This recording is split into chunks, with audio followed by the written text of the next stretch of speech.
Good morning, students. Subject SPNCC, Chapter 1, Part 2, Lecture number 11, Question number 7.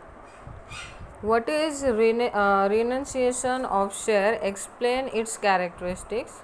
Okay, renunciation of share क्या होता है और इसके characteristics क्या है वो देखते हैं. फर्स्ट ऑफ ऑल इंट्रोडक्शन देखते हैं. Company gives various right to its share holder. जैसा कि हम जानते हैं कि जब भी हम किसी कंपनी के शेयर परचेज करके उसके शेयर होल्डर्स बनते हैं तो उसके साथ साथ कंपनी हमें बहुत सारे राइट्स प्रोवाइड करती है. ठीक है. One of the right given to them to the renounce their right to right share. और एक उसमें से होता है कि कंपनी जब भी रिनाउंस करती है शेयर्स को तो वो हमें राइट देती है राइट शेयर परचेज करने का, पार्शियली और फुल्ली. या तो आप कुछ शेयर परचेज कर सकते हो या सारे शेयर परचेज कर सकते हो. For this there is a provision for renunciation of share in a company act. और इसके लिए कंपनी एक्ट जो भी है 2013 उसके अंदर रिनंशिएशन ऑफ शेयर के लिए एक एक्ट प्रोवाइड की गई है. ठीक है. फर्स्ट है. उसके बाद देखते हैं राइट शेयर. राइट शेयर के बारे में थोड़ी सी जानकारी मैंने आपको 11th में दी है, फिर भी एक बार हम देखते हैं कि जनरली राइट शेयर होते क्या है. When an existing company issue additional shares for the public, first right to give the existing share holder to buy. Okay. Right share क्या होता है तो फर्स्ट कॉन्सेप्ट देखते हैं. When an existing company issue additional shares means कि company already market में exist है, उसने फर्स्ट टर्म का जो शेयर्स है उसने इशू कर दिया है. सेकेंड टर्म में मीन्स कि जब भी उसको एडिशनल कैपिटल की ज़रूरत होती है तो वो एडिशनल शेयर्स इशू करती है. तो उस समय वो क्या करती है कि वो नए पब्लिक को इनवाइट करने से पहले वो उन लोगों को ये चांस देती है कि आप शेयर परचेज करो जो उनके already share holders first term में बन चुके हैं. यानी उनके जो एग्जिस्टिंग शेयर होल्डर्स होते हैं ये वो उनसे पहले पूछते हैं कि क्या आप एडिशनल शेयर परचेज करने में इंटरेस्टेड हो या नहीं हो. ठीक है. अगर आप इंटरेस्टेड हो तो आप बाय करोगे, उस शेयर को कहा जाता है राइट शेयर. ठीक है. When an existing company issue additional share for public, first right give to existing share holder to buy. Okay. तो वो सबसे पहले किसको ऑफर करती है तो जो एग्जिस्टिंग शेयर होल्डर्स है उसे शेयर परचेज करने के लिए ऑफर करती है.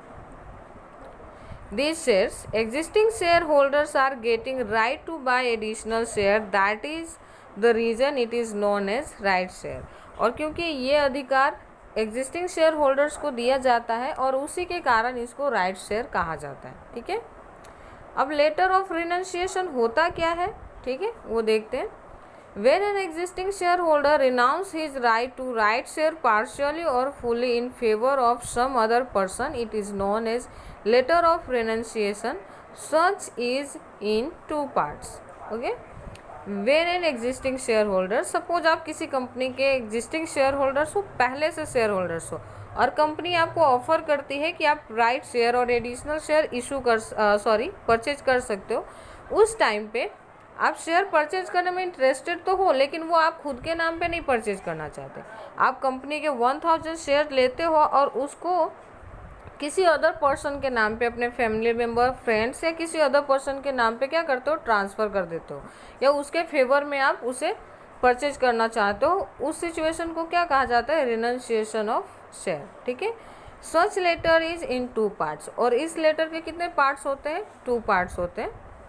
फर्स्ट है, the first part is a letter of renunciation in which the original shareholder sign and states that he wants to renunciate some or all shares in favor of certain person.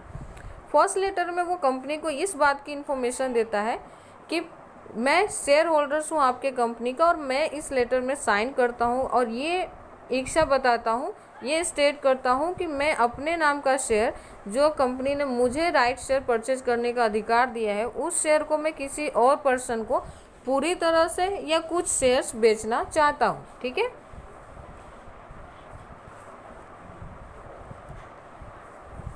Second point है इसका, the second part is a request for the allotment of share. First में तो वो क्या inform करता है company को कि मैं जो एडिशनल शेयर परचेज करना चाहता हूँ वो मैं किसी और को सेल करना चाहता हूँ, मैं अपने किसी रिलेटिव को, किसी अदर पर्सन को, किसी को भी. और सेकेंड पार्ट में वो क्या कहेगा कि कंपनी से वो अलॉटमेंट करने का रिक्वेस्ट करेगा कि जो शेयर मैंने ओरिजिनल में परचेज करी है वो आप किसी और के नाम पे मैं ट्रांसफ़र करना चाहते हो, ऐसा मेरा विश है, ठीक है। The person in whose favour shares are to be renunciate sign and request the company to allot share to him. और आप जिस भी पर्सन को ये अलॉटमेंट देना चाहते हो, अपने नाम का शेयर जिसे देना चाहते हो, उसका नाम आप उस लेटर में लिख के कंपनी को इन्फॉर्म करोगे कि इसके नाम पे वो शेयर ट्रांसफ़र कर दिया जाए। तो ये था renunciation of letter. Renunciation of letter क्या होता है, तो एक बार मैं वापस बोल रही हूँ आपको समझना। जब भी कंपनी एडिशनल शेयर इशू करती है तो वो अधिकार किसे देती है, एग्जिस्टिंग शेयर होल्डर को। एग्जिस्टिंग शेयर होल्डर कुछ शेयर होल्ड करता है और उस शेयर को या तो वो पूरी शेयर को, मतलब सपोज कि आपने 500 शेयर एडिशनल शेयर में 500 शेयर ने परचेज किया और उस शेयर को आप अपने नाम पे नहीं बल्कि किसी और के नाम पे ट्रांसफ़र करना चाहते हो, उस सिचुएशन को कहा जाता है रिनंसिएशन ऑफ शेयर, ठीक है। आई होप कि आपको समझ में आया होगा। कोई भी डाउट्स हो तो आप मुझसे पूछ सकते हो नीचे कमेंट करके। Thank you.